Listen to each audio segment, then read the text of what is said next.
Hello, everyone, and welcome to the iSpring Solutions webinar series, where every week we talk about e-learning trends, share iSpring tips and tricks, and cover clients' cases. My name is Paulina. I'm the community manager at iSpring, and I will be the moderator for today's webinar. And we have a very exciting topic. We are going to talk about e-learning trends of 2019. And as our presenters, I have two wonderful men from ComLab India, our partners. And I have with me today Director of Customer Experience, Tarun Johnson, and also Hey, CEO Paulina. and co-founder RK Prasad. Hi, Tarun. I can see you Hey, right now. Paulina. Hi, everybody. How are you? I'm good. How are you doing? Good, thank you. Wonderful. So we had a slight change of the webinar flow, and Tarun will be our main presenter, and we will have RK join us for the Q&A session. Mhm. And at this moment, I would like to mention that this webinar is being recorded. So guys, no worries.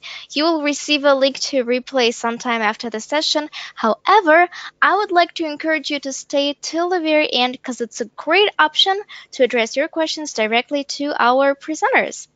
And to Yes. do so, yeah, please submit your questions in the question box, which you will see on the right side of the GoToWebinar panel. And please don't forget to tell us what trends you're mostly excited about and maybe what trends you're already using. Okay, so I think at this moment we are ready to begin. So, Tarun, let me please pass the mic over to you. Sure. Thank you so much, Paulina. And just let me know if my sharing's working all right. So, yes, let me try that. Did you receive a sharing message? Mhm. Okay, I can see your screen. All right. So I think we are good to go. Yep. So I will turn off the webcam for now. Sure. Just go ahead. All right. Mhm.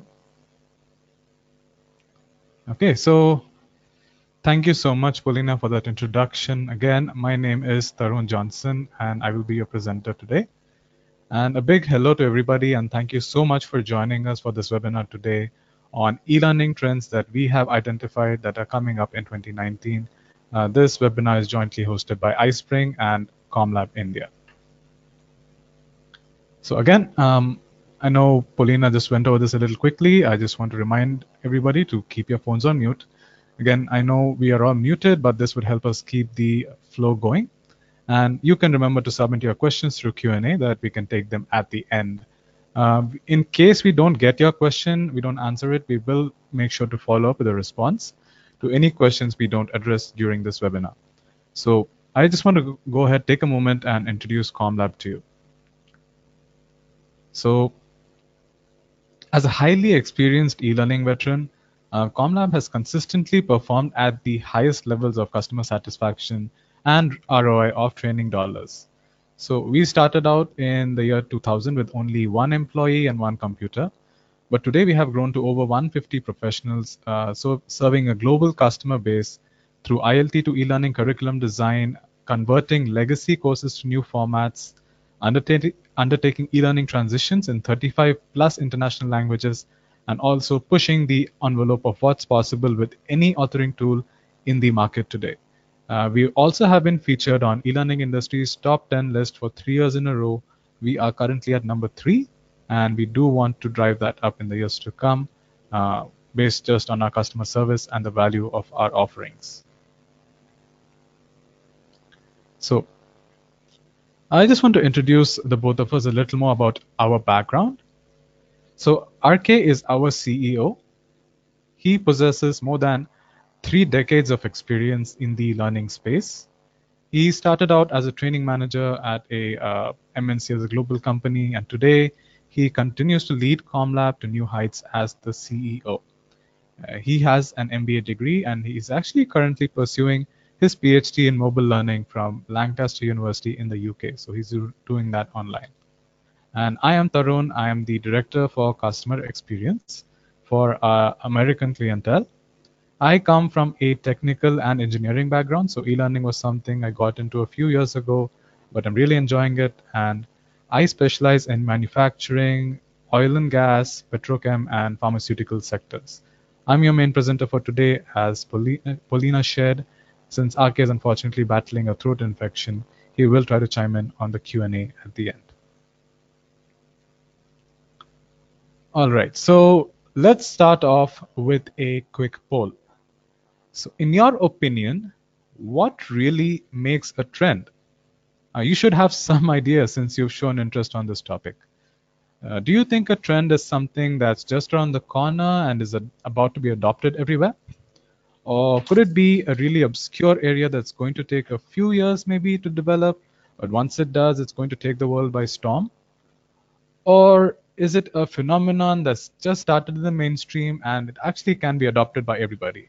So I'll request Paulina to help me administer this poll, and all of you Sure. have around 30 seconds to choose your options.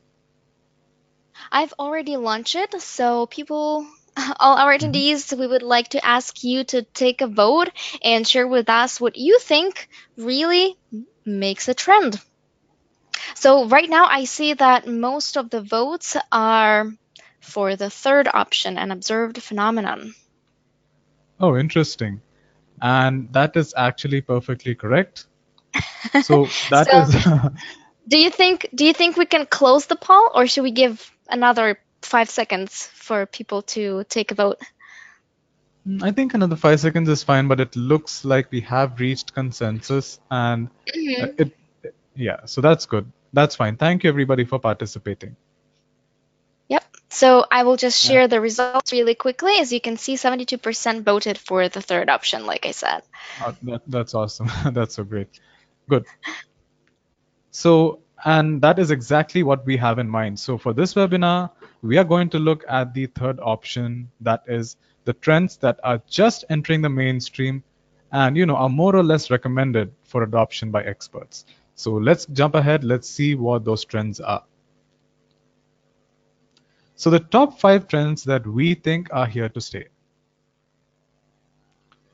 ILT and e-learning are merging. So we are seeing what's now called blended learning. Traditional instructional design, as we used to know it, with all its intricate bells and whistles, is actually giving up the limelight to something called rapid e-learning, and we'll get into that.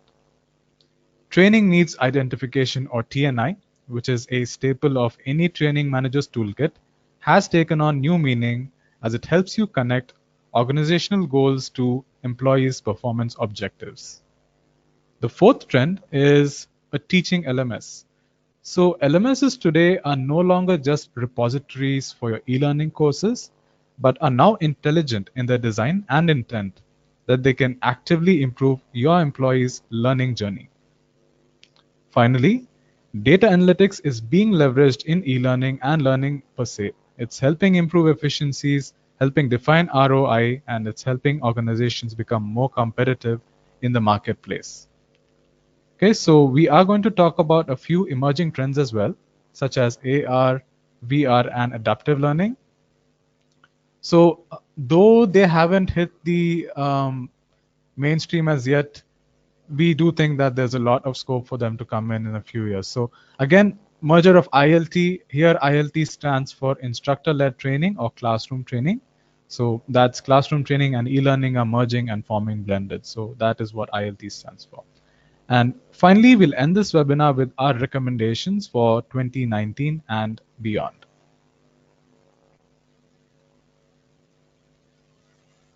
Okay, so here's to the new trends on tech enhanced learning. Let's see what's around the corner. Our first trend is the merger of ILT, that's classroom training and e-learning, or what's more commonly called blended learning. This is where classroom training, e-learning, and electronic performance support systems come together in beautiful harmony to support learners at all stages of their learning journeys.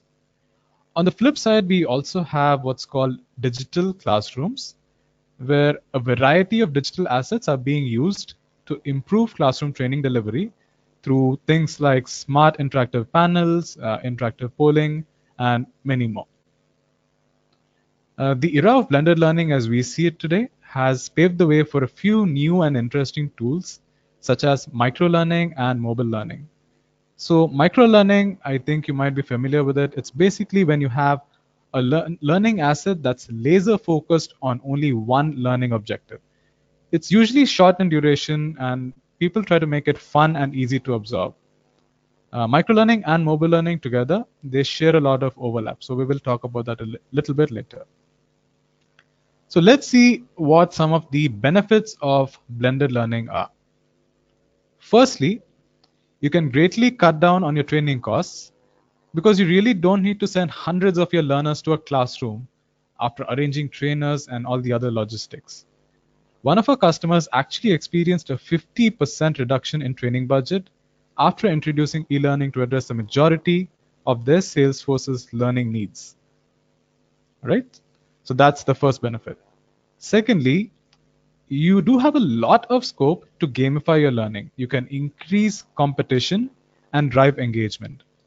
For example, if you're doing some safety training, you can leverage a light mobile game as part of your refresher training initiative.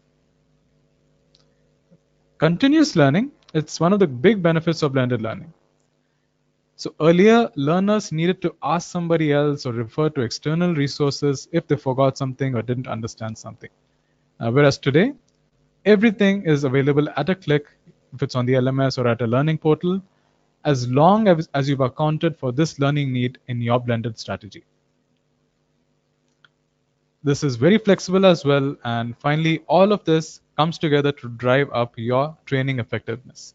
So we've identified a few factors as to why we think this is happening. So we think it's three reasons that are driving this. So the first would be the fact that mobile devices have become ubiquitous. So everybody has a mobile device, and the fact that everyone now in the workforce are starting to become digital natives. So increase of millennials who already know how to use mobile devices, that's another factor. And also, as companies continue to expand around the globe, so a centrally managed and administered training strategy just becomes that much more useful, and it makes much more sense. All right, so that is the down low on blended. Let's actually see a few of the assets that can make up your blended learning strategy. So as you can see, there are a variety of different forms or types of learning, as you can see illustrated here. Your blended learning assets, they should always be creative, inspirational, and in some cases intriguing, because that's what is really going to drive up that engagement from your learners. So when you are putting together a blended strategy, take it as a unique opportunity to make learning fun while also making a significant impact on learner performance. Okay, I'll give you a second here to try and absorb what's on screen.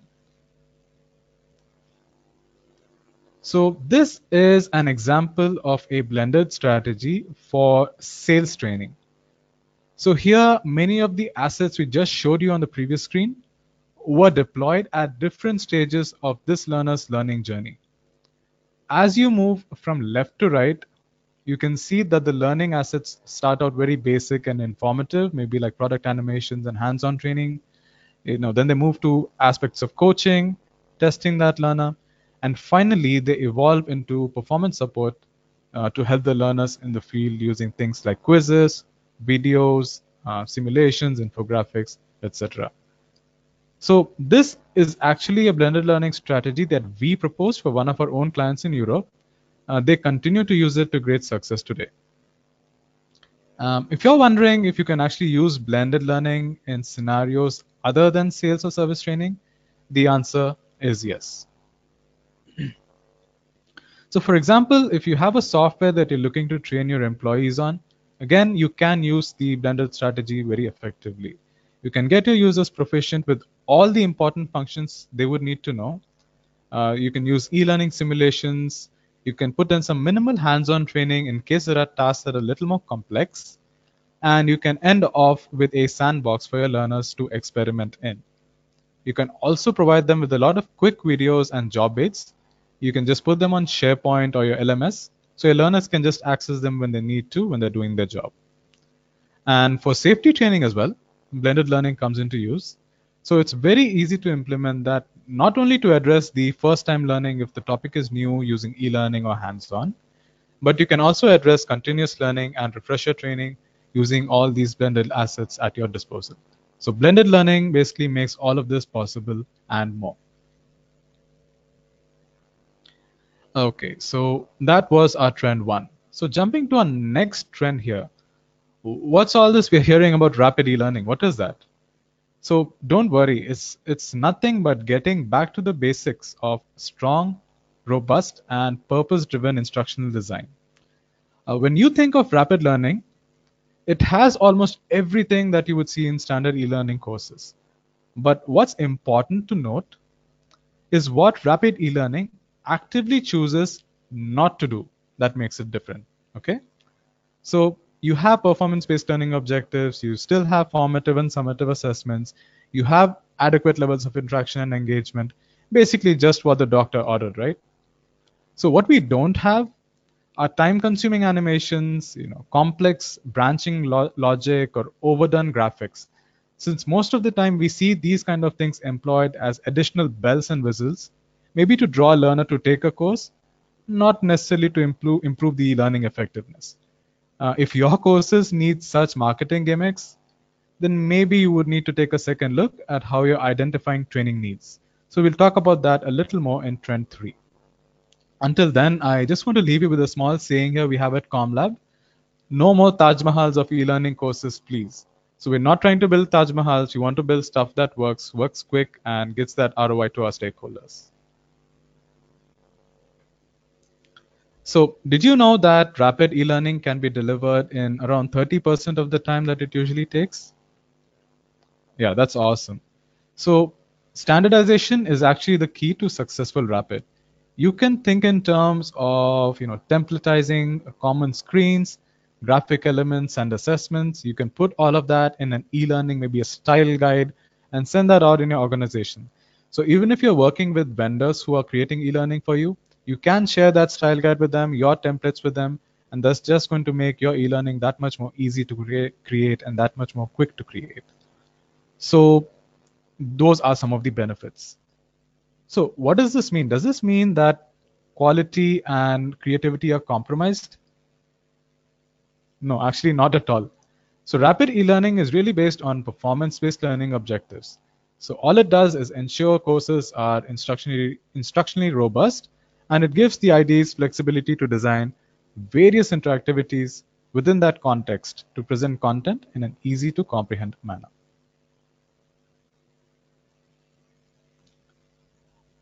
Now, this is something we are seeing actually come into the picture with authoring tools. So the reason you should use authoring tools is because they really go hand in hand with all the best practices of rapid e-learning.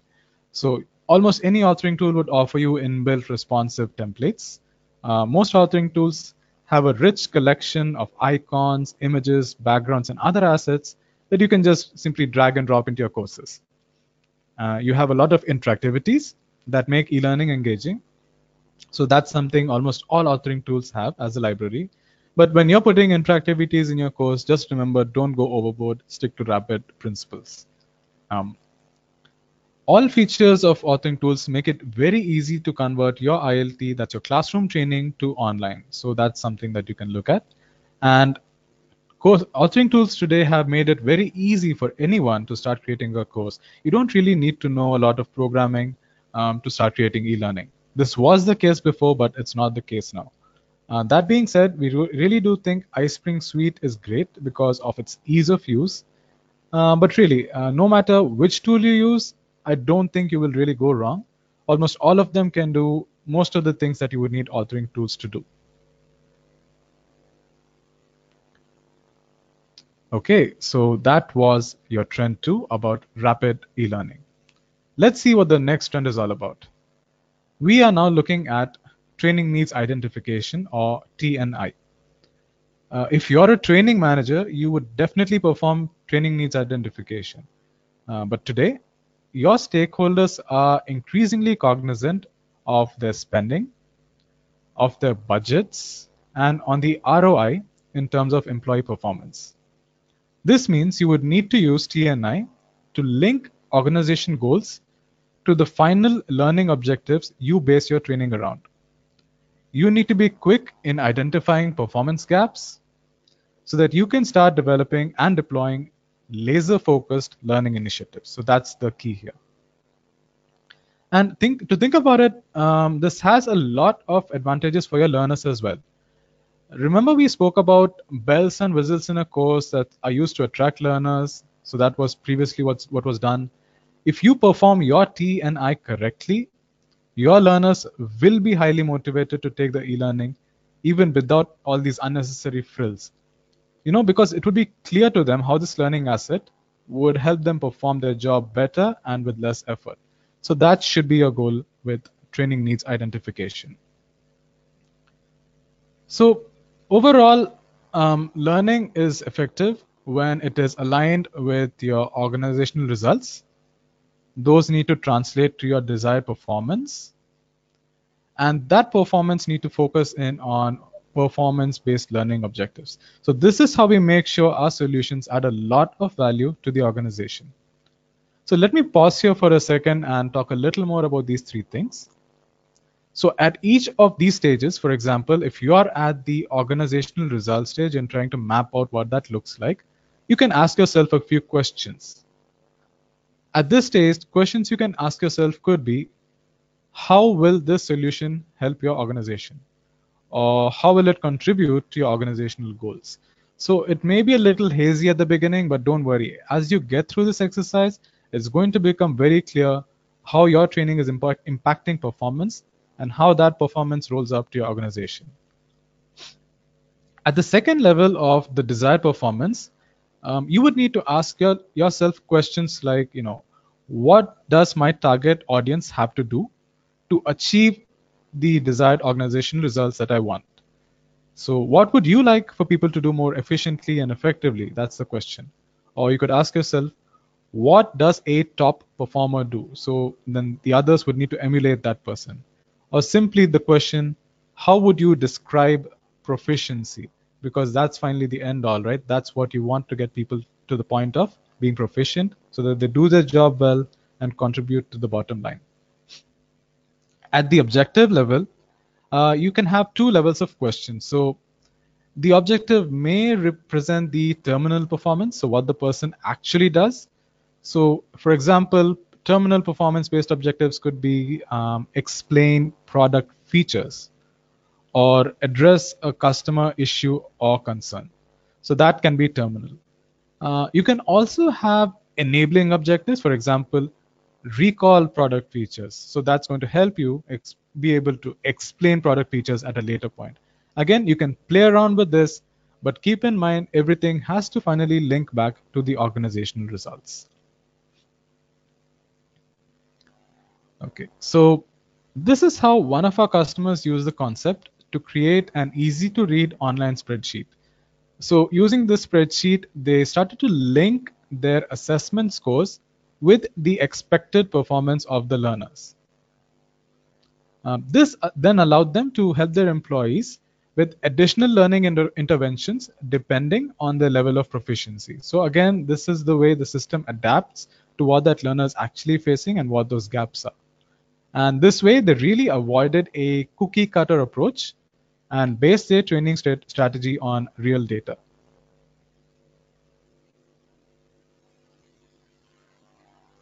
All right. So when you have so much learner data going around, you really need a way to capture information and make refinements to your learning strategy. All of that and more is possible with a teaching LMS.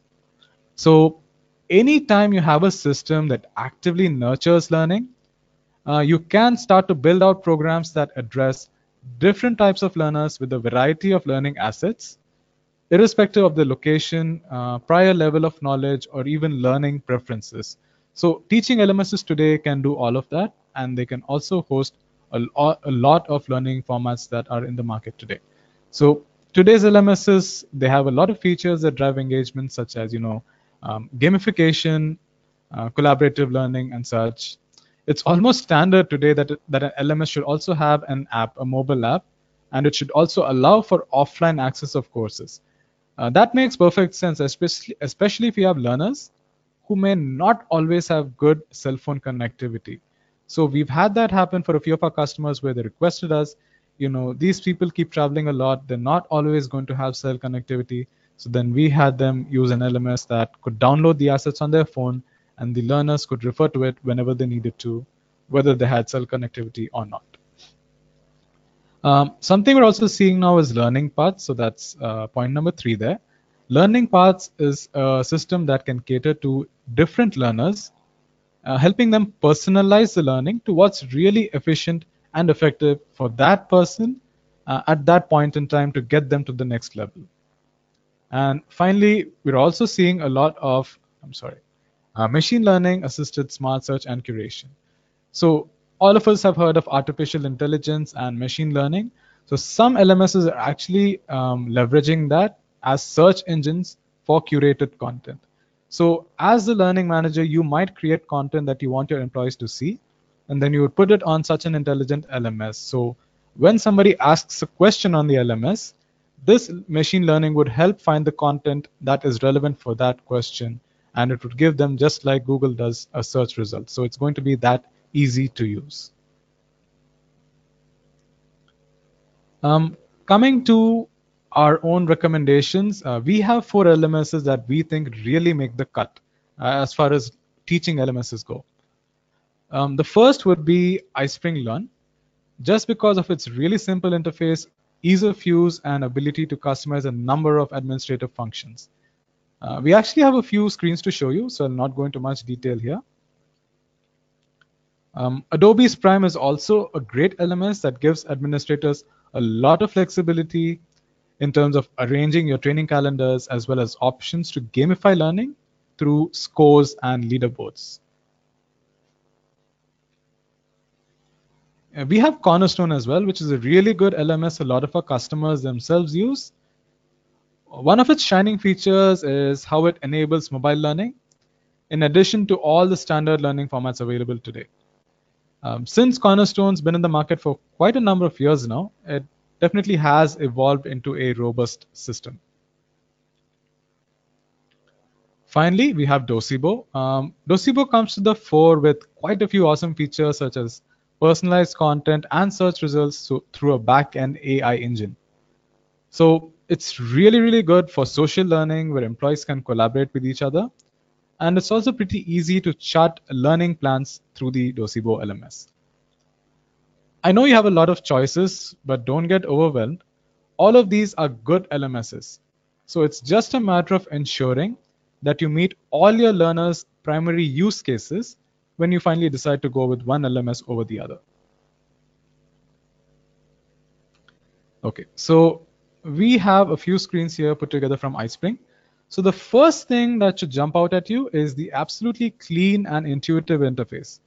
You might think this is not important. We know it is important because this goes a really long way in helping learners feel welcome and ready to start taking their courses. So for example, this is a sales training course. And if your learners were assigned that course on sales training, you can easily track their performance in assessments as the administrator. You can see who's performing really well and who are the learners who may need that little bit of extra help. The best part is you can tie these achievements to points and badges that go up to a leaderboard. So this is a really cool way to drive competitiveness and engagement for LMS usage, which ultimately drives your course completion rates. So you can bet that your learners will feel a sense of satisfaction and achievement when their learning efforts are recognized. So iSpring Learn does all of this.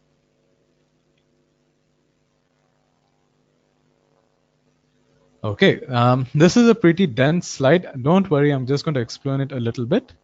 So this is our 5th trend, which is called learning analytics.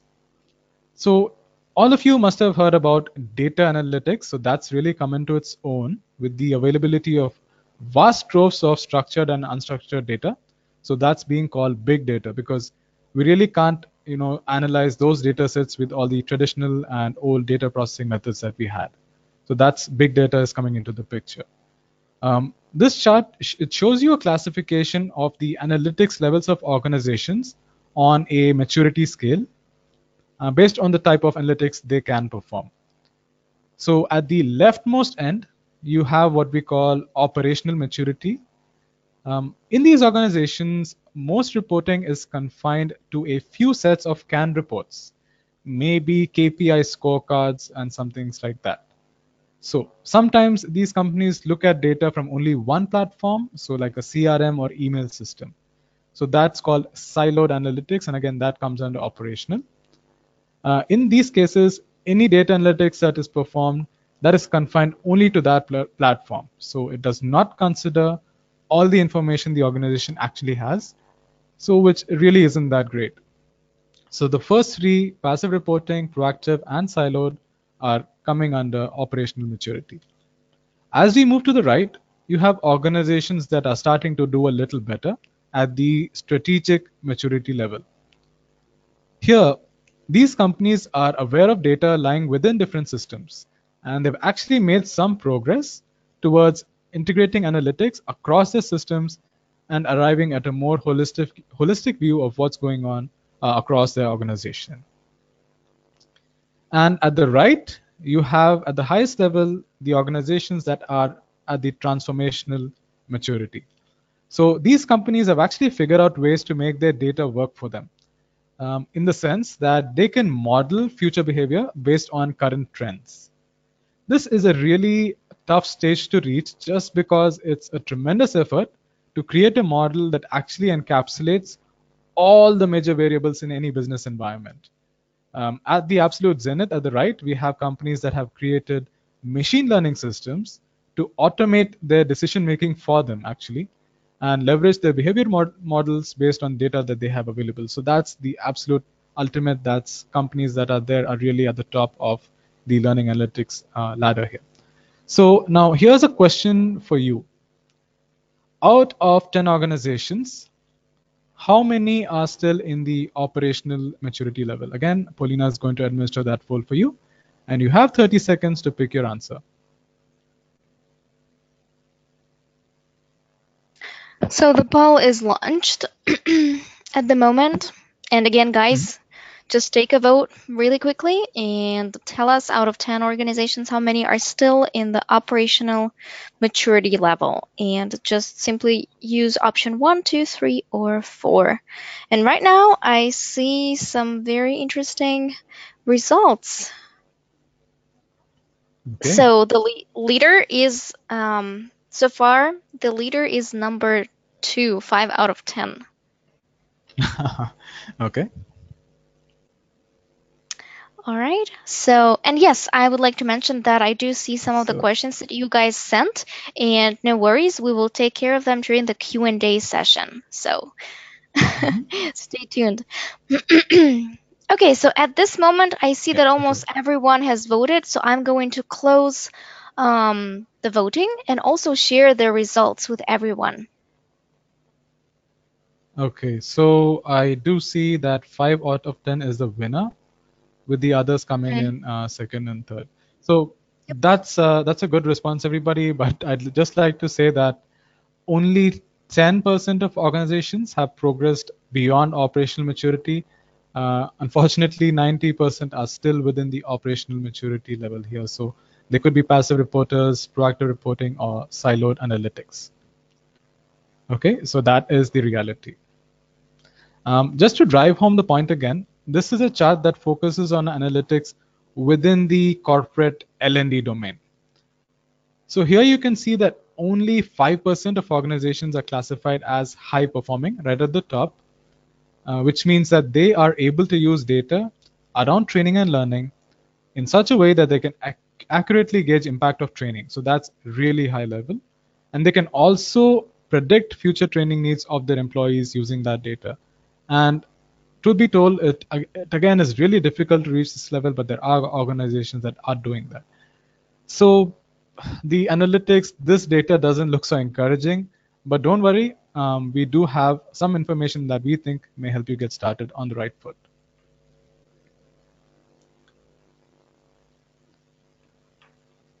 Right? So first, if you want to start off with learning analytics in your organization, the first thing you would need to do is plan for what we are trying to accomplish. So if you're familiar with data analytics in general, so you would know that your analytics exercise must be organized around a hypothesis. So a hypothesis is basically a sentence that captures what exactly we're trying to find out, or prove, or disprove, or learn more about. To give you an example, that can be something as simple as, is my new e-learning course on this topic leading to at least a 10% improvement in actual results in the field? So it has to be that specific. When you get your question that specific, then you can start planning out what you would need to do. So then you would have answers to your questions. So what questions you have? What decisions need to be made? What information is needed? Right? From where you can start to obtain that information. How will you drive this information? How will you start gathering that?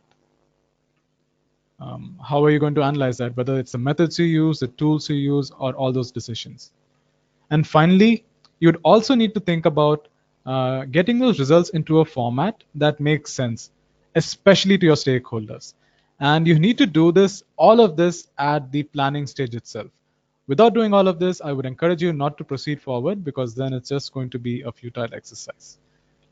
After you plan, this is how you do it. You would start to enable those systems to start gathering your data. You would collect your data up to a point where you think it's ready for analysis. You would clean your data, and then you would analyze that. And finally, you would go ahead and report. So this is a standard data analytics plan taken to learning. Again, there is so much here we can delve into, but it's a little out of the scope of this webinar. We do have some information later that might help, so stay tuned.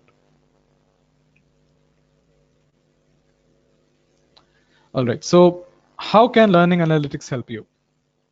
You can really start to answer some pressing questions like, the extent to which your training dollars are making sense, or how you can continue to invest more intelligently in new learning assets, how supervisors can address performance issues, and most importantly, has your training asset actually led to an improvement of employee performance? So that's the $1 million question. All right, so that basically covers what we feel are the top 5 trends you should be seeing, or in fact adopting today. Let's now talk about a couple of honorable mentions that we know you have questions about. So let's get into that. So what is this? I know most of you recognize this game. If you don't, this is called Pokemon Go. It's really engaging. I've tried to play it, though I'm pretty bad at it, but I have tried. And this is basically a really good example of augmented reality, or AR. So it's basically, augmented reality is basically when you use software and a smart device to project images over what you're actually seeing in the real world. I think there's something amazingly futuristic about merging the digital world and the real world. And it does seem to me that AR has a lot of applications for training. But that being said, it really has not hit the mainstream yet. Right? And then we have its brother, virtual reality. So virtual reality, or VR, goes a step further. It immerses the user in a virtual world completely. Again, for training, I think this does make sense in a few situations, especially when the learner has to learn how to do something physically in a very dangerous environment. So if it's really too dangerous to emulate that environment in training, virtual reality may help. An example would be confined space rescue training. So you're not actually going to put a person in a confined space, but you can effectively teach that training through VR. And it's really not taken up in a big way yet, again, but we do believe it's going to hit the mainstream soon being a few years from now. Finally, we have what we call adaptive learning. So this is a system that can recognize where exactly a learner falls short in terms of the performance-based learning objectives and outcomes. And this system can then serve them learning assets that directly address these gaps. So we spoke about a few LMSs, and I think most of them can get you started on this road, since they are all highly customizable. They allow you to capture data effectively, and then you can learn from that data and address your learners individually instead of using a standard cookie cutter approach. Again, you would need to do that because that would really drive up your training effectiveness. And this is a trend we think would hit the mainstream pretty soon. Actually, we are seeing it taken up in some ways already.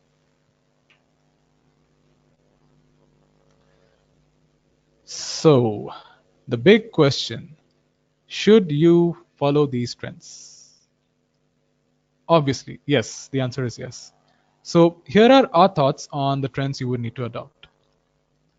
We really think it's safe and even recommended to go for the mainstream trends. We are confident they will elevate your training results to the next level.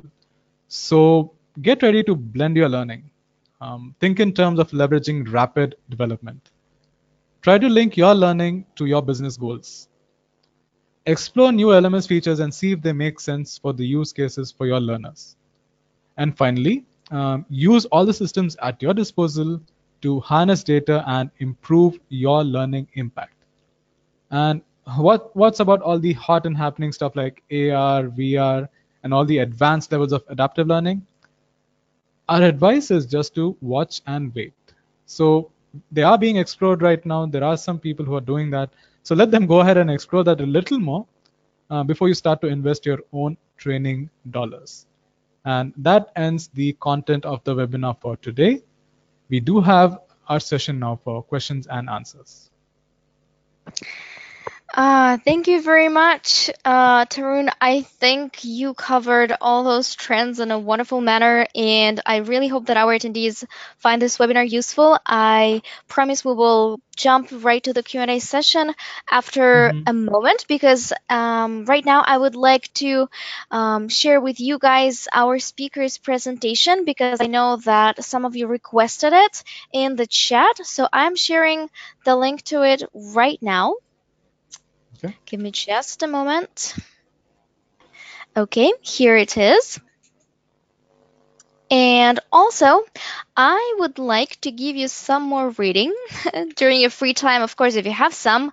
Um, on iSpring website, we have uploaded a whole article about trends, and we have interviewed a lot of experts at the recent conference we went to. It was in November, and it was DevLearn conference. So I am sure that you can find some other interesting material there as well. And also, Mhm. our guests from ComLab India were very kind to share with us their ebook on e-learning trends for 2019. So I'm sharing the link to this ebook with you guys right now as well. So you have three links shared with you total to the speaker's presentation, to Tarun's presentation, to the e-learning trends article on iSpring website, and also to the e-learning trends 2019 ebook. So I hope you guys will very much enjoy this. And at this moment, let's start with the Q&A session. And I would like to start with a wonderful question. I think it's a great one from Mhm. Dilshan. I'm not Yes, sure please. if you, Tarun, can see it Sure. I in do the see. comments. Yes, Mhm. it's a pretty big one, so let me read it out loud and then you can go ahead and answer it. So the question is, interesting comment about removing fancy graphics and animations. I'm all for it, not being practical graphic design oriented. However, aren't we at risk of grouping all audiences under one category? How does trend align with Kirkpatrick levels of learning, where learners come in all forms? Additionally, customers are willing to pay much more to a company that offers them the fanciest e-learning, even if it's not the most productive. I think some of these trends need to be understood in context. What do you think Right. about that? That is a great question, Dilshan. Thank you for asking that. I think there is a good middle ground. Obviously, when we share this information, we don't mean to say this is the only way to go. There are cases where audiences would need to be catered to depending on their learning needs and their learning styles. That being said, the Kirkpatrick levels do actually make a lot of sense when you think about it. Trying to do rapid and trying to do ID and removing all these fancy graphics and animations again. If you follow the Kirkpatrick levels and you try to see, you assess your learning at different levels, then that again ties back into what you should use and what you should not use. So again, that can be used as your decision maker to help you make those decisions. It's not that we just have to remove everything at once and then that's your good e-learning. You can use a lot of different assets to address all users. So in our case, we knew that some are visual learners, some are more, interactive text-based learners. So in those cases, we did give them two versions of a course.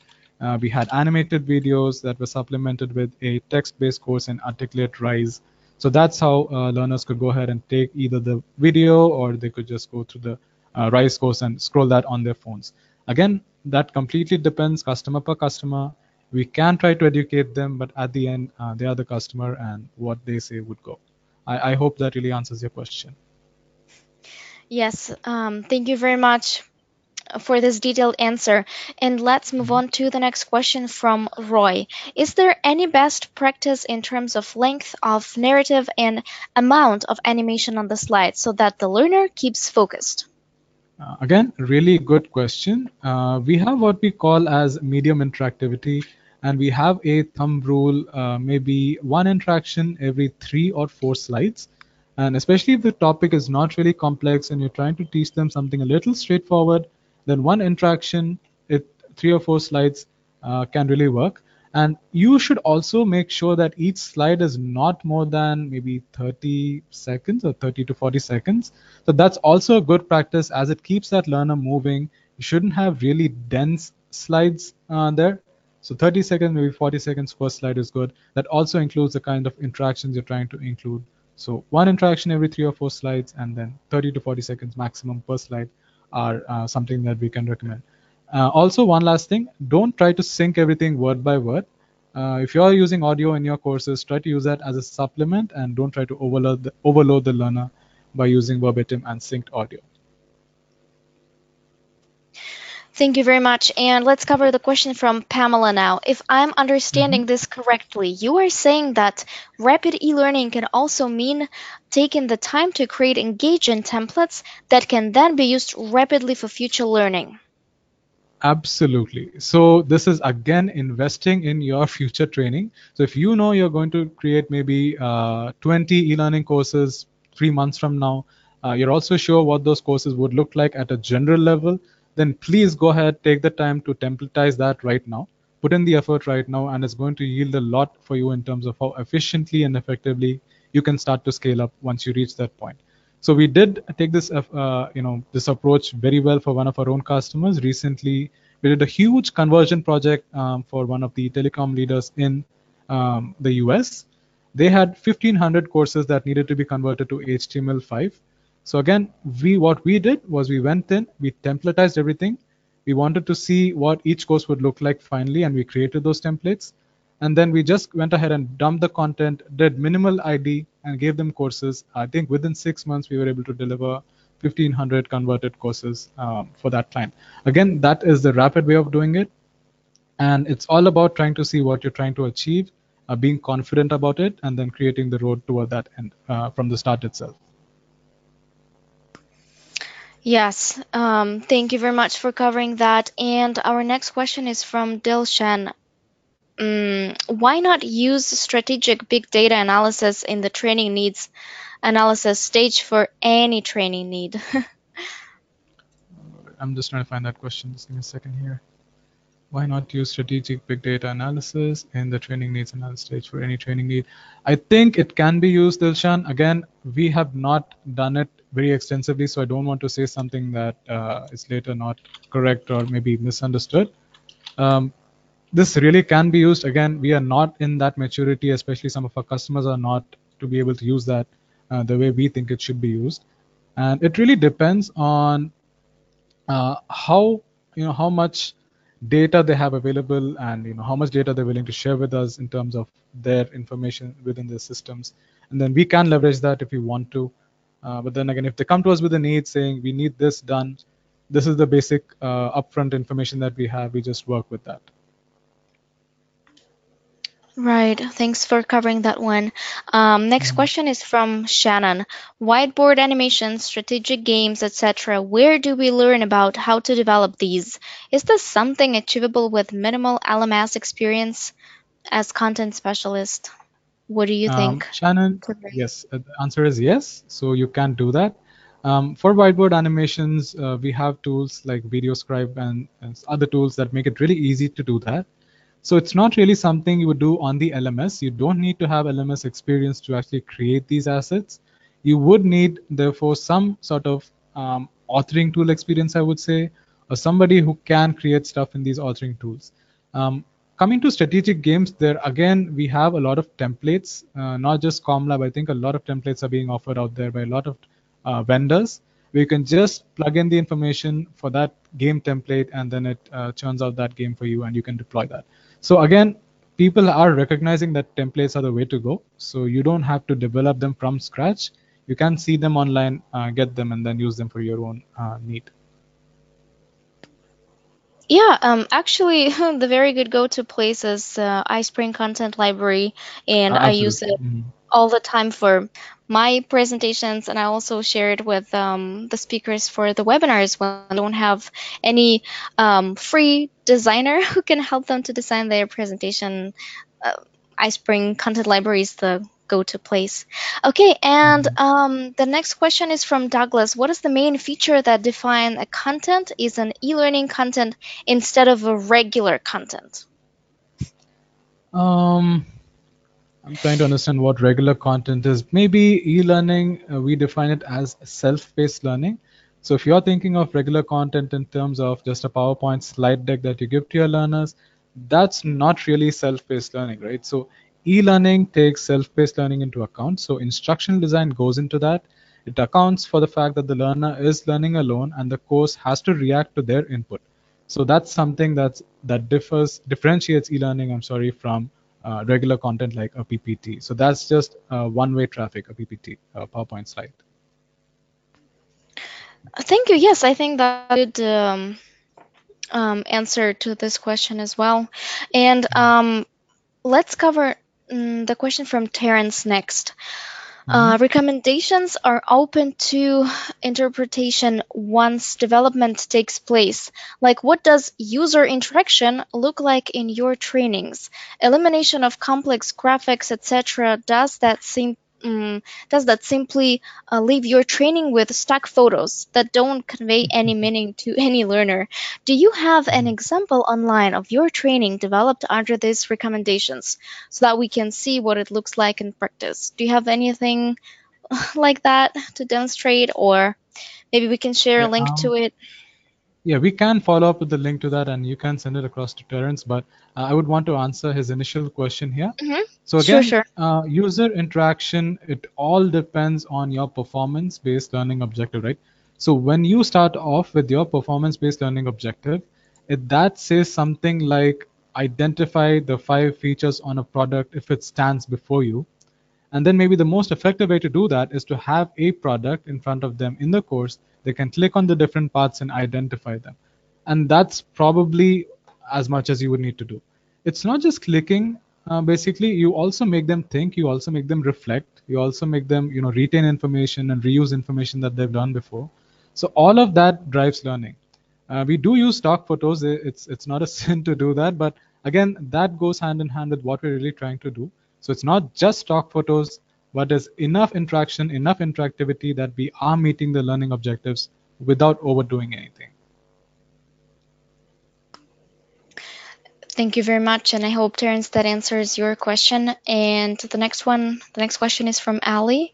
Um, can you, Tarun, please amplify on the adaptive learning topic? I mean, in relation to language learning. Okay. That clear? Unfortunately, I don't think I can answer that in a really good way. I Hmm. would follow up again with the answer to that, Ali, if that's okay. Yeah, please let us Yeah, know. yeah, I will do that. Yep. Okay. Um, so yeah, and Terence is asking, so is there an example online? Going I back will to I the will share question. that with you. No problem. Mhm. All right, awesome. And Ramona is asking, what's the best way to produce information-based e-learning versus real training? E-learning is real training too, but I think what you're trying to ask is, hmm, I'm just trying to understand that question. So maybe information-based e-learning is something at the awareness level. Is that what you're referring to, Ramona? Let's see. And I hope you can see the question from Dilshan. One last question. As industry leaders, what does ComLab think of the future of instructional design, not trends? Will there be a need for instructional designers as software become easier to develop with by any employee in an organization? There is always going to be the need for that instructional designer because at the end of the day, not everything can be solved with articulate rice, although we would want it to be. We sometimes wish that that's the case. But there are always those training needs and performance objectives that need that little bit of additional ID. You would need somebody that's educated in that, that has experience in creating those learning experiences that really work for that context. So maybe 60, 70% of them can be created in RISE, and the others would need some intensive ID just because they're that more important, or maybe they're at the application level of learning. There you would definitely need your ID to come in. Mm-hmm. Thank you very much. And Ramana said more info to her question. What's the best way to produce information-based learning versus real training? She says yes when you're not providing an assessment. Okay. Maybe the Does question is about um, you do have assessments in e-learning as well. You can do that, but if it's something you cannot assess online, then again, blended would be the strategy. So you would probably preface your classroom training with an e-learning course. You would give them that information before they come into the classroom, so that when they do come into the classroom, you can really save on that time that you would have otherwise spent to teach them that information. So once they come in, it's only facilitation, it's only interaction, and maybe there is a level of assessment and testing that learner on the action that they would need to perform. Yeah, thank you very much for that response. And according to my communication with one of our clients, just recent one, they do use blended learning a lot. So, for example, when Mhm. they onboard people, they first give them all the content they need to study, and Mhm. after that, they are ready to actually work with a real person, showing them and teaching them other Right. things that are hard, that need some real life experience, I would say. So yes, e-learning can definitely save you time in Right. in this case. Okay, Mhm. so I think we can wrap up at this moment. I would like to thank all our attendees for being so active today, and I think questions were really great. What Really do you good. think, I Tarun? appreciate that. Yeah, I think the questions are really good. Thank you so much, everyone, for engaging with us, thinking with us, and asking these deep questions. Again, if there's something we have not answered, we will make sure to follow up, Mhm. especially with Terence's request for some samples. So that's something we have noted, and all of your other questions as well. So that's been really informative. We really enjoyed speaking to you and conducting this webinar for you. Yes, thank you very much, Tarun, for presenting today for our audience and covering e-learning trends in such a deep way. Because from what I've heard, the feedback from people who are in the e-learning field, it's really hard to gather that information in one place because Right. trends are everywhere, but you don't know which ones to follow. But I Yeah, it's think easy to get carried away. Mhm. yeah, you just figure it out. And yeah, so guys, I will be sharing the recording sometime tomorrow. So don't you worry if you don't receive it today. At this point, I would also like to share with you our webinar page that's on our website. This is the place where you can watch all our previous webinar sessions and also sign up for our email list. I'm sharing it in the comments in the chat section right now. So don't forget to check it out. And I hope everyone has a wonderful day. Thank you very much, Darun. Thanks everybody for joining. See you at the next webinar. Goodbye. Thank you. Bye.